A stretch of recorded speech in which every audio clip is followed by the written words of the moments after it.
While Dragonair Go Cavern has been investigated broadly by Eric and his companions, it's anything but a notable or regularly visited cave. It is in a space of France called Ardèche. This district of France is delightful, however lethal water-filled caves are underneath the surface. The main creatures that can hide away far from civilization, around 180 feet, straightforwardly subterranean level. Our small shrimp Dragonair Go Cavern is one of the most, in fact, testing to jump, and that is the reason it engaged Eric. There is a high possibility getting caught in the neglected pieces of this cavern, which would make the jumper alarm-making getting away from the cavern considerably less of a chance. One more justification for why most jumpers never adventure into this cavern is on the grounds that it is exceptionally silty. Perceivability is typically at a limit of a couple of feet. The issue is having the option to work in these circumstances and endure the cavern securely. You must be very mindful so as not to kick up a lot of sediment, or you will cause a power outage and be visually impaired. You cannot tell which course is up or down, and you should hold on until the residue scatters, until you can go on through the tight sections of the cavern. Ideally, the silt clears before your air runs out. In these caverns, air pockets could appear to be enticing to enjoy some time off from the scuba air and calmly inhale. Yet this is a rash choice, except if you are profoundly capable. Air caught in caverns can undoubtedly be awful air, which can cause weakening, actual side effects, blood acetosis, and demise in outrageous cases. Despite the fact that Eric thought about these risks and invested a broad energy getting ready for this plunge, he was dead set on planning the neglected pieces of this cavern. Eric Establie is a profoundly experienced jumper who esteems his family companions and jumping similarly, yet his life enthusiasm is jumping, especially cave jumping. He maintains a submerged designing business. He is 46 and started collapsing the 1990 when he was around 20. His three normal jumping buddies, did Felipe and Emric, went along with him on a large portion of his undertakings. The three companions completed numerous campaigns together and continually imparted stories to their families. Eric has a child, Arthur, and is hitched to his significant other, Evelyn. Eric would invest a great deal of energy telling cavern stories to Arthur. However, his child didn't completely focus on the game until he was 20 and experienced passionate feelings for it while on a school trip. Evelyn was Eric's main ally, and she pushed Eric to pursue his fantasies.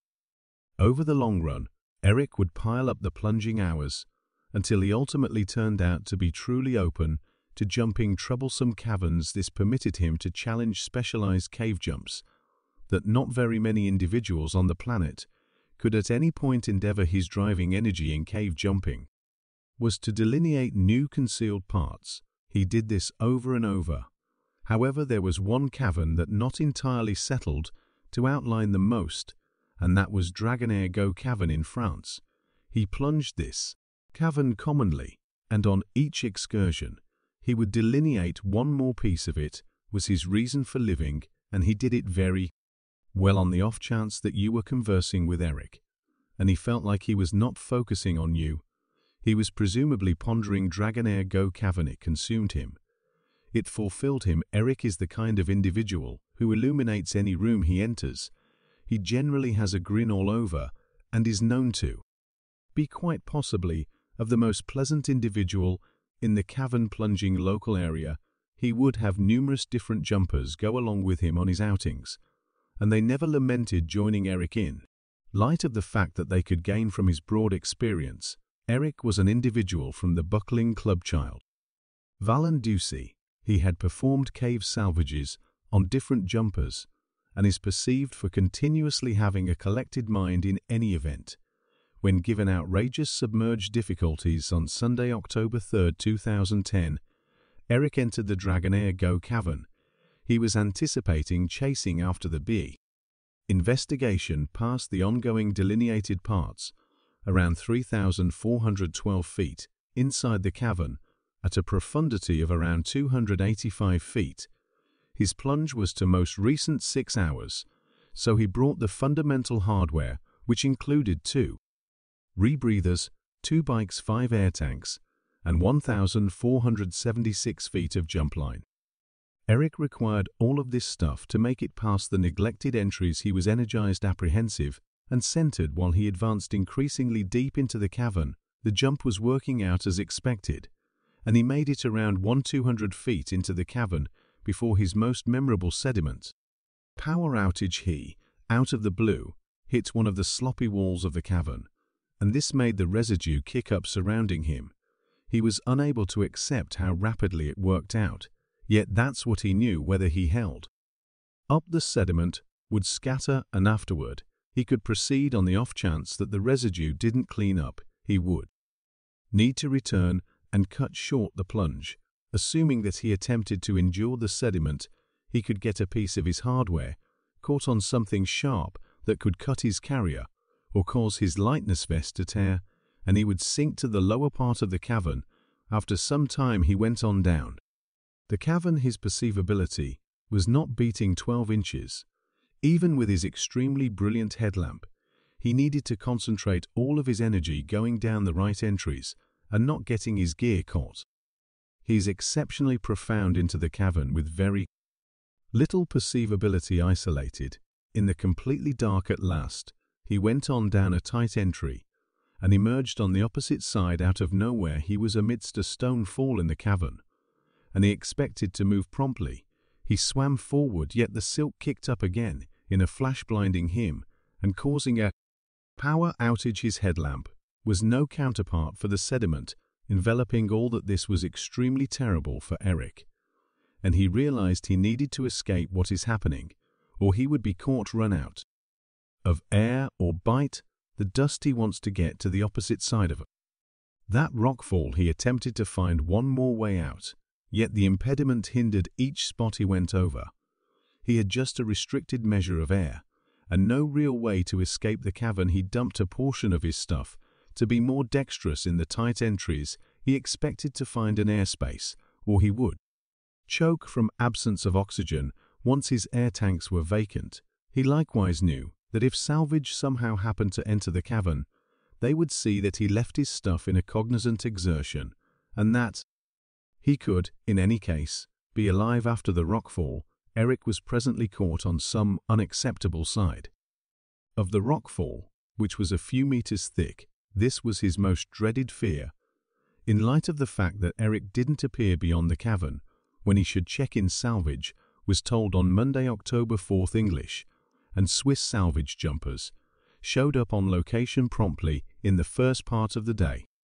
Rick Stanton and John Valanthan were brought in. The 2 worker English cavern jumpers are accepted to be quick to find 12 Thai young men and their mentor following 9 days of searches in regards to one of the most promoted cave salvage in history. They have cooperated on major worldwide hunt and salvage tasks. Rick Stanton is an English regular citizen cave jumper work in salvages through the Cavern Salvage Association and the English Salvage Gathering. They have both been called one of the world's most achieved jumpers and the essence of English cavern plunging. Likewise, the best cavern jumpers in Europe. Rick, matured in his mid-50s, is a fireman who hails from Coventry and has over 35 years of involvement with buckling. Rick joins mastery in dry buckling and specialized collapsing. 2013, he depicted his various pursuits. Furthermore, salvage missions as my side interest. John is a PC engineer who runs long-distance races in his extra time and lives in Bristol. John has specialized abilities, including stretching the boundaries of rebreather innovation, remembered to be involved by the pair as they explored the 30-mile-long Tom Lang Nang Nong network in northern Thailand. They will endeavor to protect their companion, Eric, caught in the cavern. They knew Eric, having met him a couple of years sooner in France. Eric had once helped John get close enough to another cavern, so when John and Rick were inquired as to whether they would travel to the cave, they didn't hold back with them. They brought medical aid, food, and intensity packs for their excursion inside the cavern and anticipated that it should accept around 5 to 7 hours. After that, the second group of Swiss jumpers is all set if necessary. the two English jumpers entered them cavern around 3 p.m. and would go to the furthest limit of the realized investigation site at around 3,000 feet. As they cleared their path through the water silt was so thick they could scarcely see the lights on their protective caps. After 27 feet down the cavern, the two figured out why it was so thick. They portrayed it as a submerged torrential slide that had upset the mud on the floor of the cavern. Rick and John, in the long run, found a little opening in the stone fall, yet their cumbersome gear prevented them from getting past. They were 2,559 feet from the cavern entrance right now. However, presently they needed to turn around in light of the fact that their air was running low. This was a terrible sign that they didn't find Eric on their most memorable salvage endeavor yet. Presently they knew too his situation that they were managing inside the cavern. They would need to devise another salvage plan and resupply. Prior to making another salvage endeavor, the English jumpers detailed that clearing the rockfall inside the cavern didn't look conceivable. In the meantime, Wednesday morning, a closed vertical shaft is currently being dug by a structural designing group with weighty gear to attempt to get to the upstream piece of the cavern. Simultaneously, a group of cavers is investigating a close-by cave, which really could prompt an association with the Dragonair cave framework. Assuming that this cavern interfaces it very well, may be the leave that Eric needs to get away from the cavern. The Swiss plunging group made another salvage endeavor when the residue in the cavern started to clear up. They entered the cavern and had the option to make it to the rockfall without any issues. Yet in the wake of looking for a way through for quite a long time, they needed to turn around to resupply. A major excavator dug open a channel that permitted admittance to a crevice where the cavers are currently attempting to associate into the Dragonair cave. The limited gap is loaded up with rocks that should have been eliminated. The diggers got around 50 feet down in the gap, and there is another 210 feet down to the level of the cavern entry. They pinpointed the specific spot they thought Eric would be if he would find an air surface. Ideally, this gap will associate or prompt the air-filled section where Eric is ideally holding up. Rick and John entered the cavern for their second endeavor. They conceived another system to get Eric in the cavern by working with master jumpers Pedro Barlodi and Luigi Costelli. They wanted to utilize a slimmer plunging device to fit through a thin hole inside the rockfall. They got back to where Eric's crisis bike was to check whether maybe there was a way that could be found over top the rockfall. Once they inspected to the rockfall, plainly Eric had attempted to creep through the obstacle. There was a hole that they could traverse. Now that they had this data, they would need to get back to the cavern entrance and resupply for a third salvage jump. After some season of resting and resupply, Rick and John enter the cavern once more and immediately got back to the hindrance in record time. They needed it to push through the rockfall if there was any possibility saving Eric. At long last, they overcame the hole they found close to the highest point of the rockfall in the cavern roof. This was an unsafe move since, in such a case that they hit the highest point of the roof, it would cause a moment residue power outage and they would be visually impaired. Fortunately, this didn't occur. They had the option to traverse okay. However, there was no indication of Eric. On the opposite side, they swam one more 600 feet down the cavern. They were currently in the neglected piece of the cavern, and they were facing a gigantic challenge, looking for Eric. As of now, Rick and John are so capable and intellectually extreme that they had the option to proceed with exceptionally profound into the cavern. They clutched trust that Eric was in an airspace ready to be protected, not set in stone to save their companion. As of now, the pair is in a long section that had clear perceivability. Then they peered down and saw Eric 15 feet underneath them. It was surprising how profound Eric was in this cavern. They didn't have any idea how he made it this far. Plainly, he was attempting to find an airspace, yet he ran out, sadly, of air before that could happen. It required 10 days to find Eric profound inside the cavern. They arranged Eric's body to take it back to the cavern entrance. This would be a burdensome undertaking, however. To this end, they were there as Rick and John were on. Out of the cavern, Eric's body stalled out. In the restricted hole in the rockfall, they attempted to help it through.